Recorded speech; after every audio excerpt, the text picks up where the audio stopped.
ये अल्स्टोनिया या devil plant इसको बोलते हैं और इसका बॉटनिकल नेम है अल्स्टोनिया स्क्लेरोसिस या और हिंदी में इसको सप्पर्ण कहते हैं। ये बहुत बड़ा अच्छा आयुर्वेदिक द्रव्य है और इसका इंपॉर्टेंस बहुत ज़्यादा है आयुर्वेद में। और इसके में एंटी मलेरियल प्रॉपर्टीज होती है, इसके छाल का प्रयोग किया जाता है। और इसमें सफ़ेद पुष्प होते हैं शरद ऋतु में, यानी यही सीजन में, इसी सीजन में इसका सफ़ेद फूल होता है, लेकिन इसमें है नहीं। इसकी फाइलोटैक्सी आप देख सकते हैं, होल होता है, होल या WHORL, होल इसकी फाइलोटैक्सी होती है, लीफ अरेंजमेंट। और लीफ की संख्या ज़्यादातर 7, 8, 9 या 5 होता है और ऐसे ज़्यादातर में 7 होता है, इसलिए इसको सप्पर्ण भी कहते हैं। और ये देखिए आप 4 3 7 ज़्यादातर का सप्पर्ण या कहते हैं, इसीलिए इसका नाम सप्पर्ण भी है। ये अल्स्टोनिया स्कोलोसिस का देखिए सफ़ेद फूल देखिए इसमें दिख गया। ये दूसरे पौधे में मैंने देखा था, ये सफ़ेद फूल देखिए होता है। और इसकी पत्तियों का ध्यान से देखिए और इसमें से सफ़ेद दूध जैसा कुछ निकलता है। देखिए आप जब पत्ते को तोड़ेंगे तो देखिए थोड़ा निकल रहा है सफ़ेद दूध जैसा। तो ये इसको पहचानने का तरीका है। अल्स्टोनिया स्कोलोसिस का स्कोलोसिस नाम इसलिए पड़ा स्कोलोसिस इसलिए क्योंकि इसके लकड़ियों का श्यामपट्ट बनता है, जिस पर हम लोग बचपन में श्यामपट्ट आप जानते हैं, पहले लकड़ी का श्यामपट्ट बनता था ब्लैक बोर्ड और उसी पर पढ़ाई होती थी, तो इसलिए उसका नाम स्कोलोसिस है। और इसकी लकड़ी हल्की होती है, इसीलिए जितने भी ट्रॉफी बनते हैं या अवार्ड देते हैं उसमें जो लकड़ी का बेस जो होता है, जो किसी भी ट्रॉफी का बेस होता है वो लकड़ी का बना होता है, तो इसी की लकड़ी का है। यही अल्स्टोनिया स्कोलोसिस के लकड़ी का बेस बनता है, इसलिए इसका नाम स्कोलोसिस है, स्कॉलर सबसे बना है।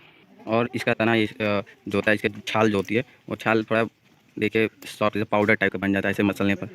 तो ये भी इसका पहचानने का तरीका है, कैसे सप्पर्ण यानी अल्स्टोनिया को पहचाना जाए।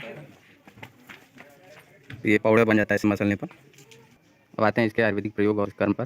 तो इसका प्रमुख कर्म है ये विषम ज्वरग्न है, ठीक है। और इसका नाम तो आप जानते हैं अल्स्टोनिया स्कोलोसिस। और इसकी फैमिली है एपोसाइनेसी। और इसके पर्याय यानी पर्यायवाची जो हैं वो विशाल त्वक के नाम से इसको जाना जाता है, क्योंकि इसका जो त्वचा होता है अगर उसको आप निकालेंगे तो अच्छे से, तो वो बड़ा त्वचा मतलब इसका बाल छिल जाएगा, निकल जाएगा। और इसकी पत्तियां छाते की तरह होती हैं, इसलिए इसे चितवन भी कहा जाता है।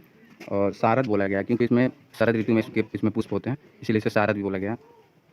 गुड़ इसका लघु स्निग्ध है और तिक्त के साथ इसका रस है। और वीर्य उष्ण है और विपाक कटु है।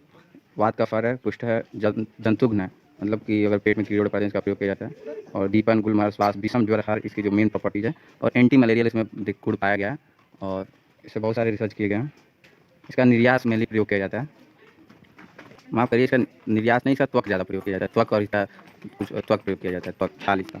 और जो इसके फॉर्मुलेशन मार्केट में अवेलेबल हैं वो हैं सप्तच्छ दादी तेल और क्वाथ बटी तेल के रूप में ये मार्केट में मिल जाएगा। अल्स्टोनिया डेविल ट्री के बारे में ये आज की जानकारी यहीं समाप्त होती है। धन्यवाद, जय हिंद।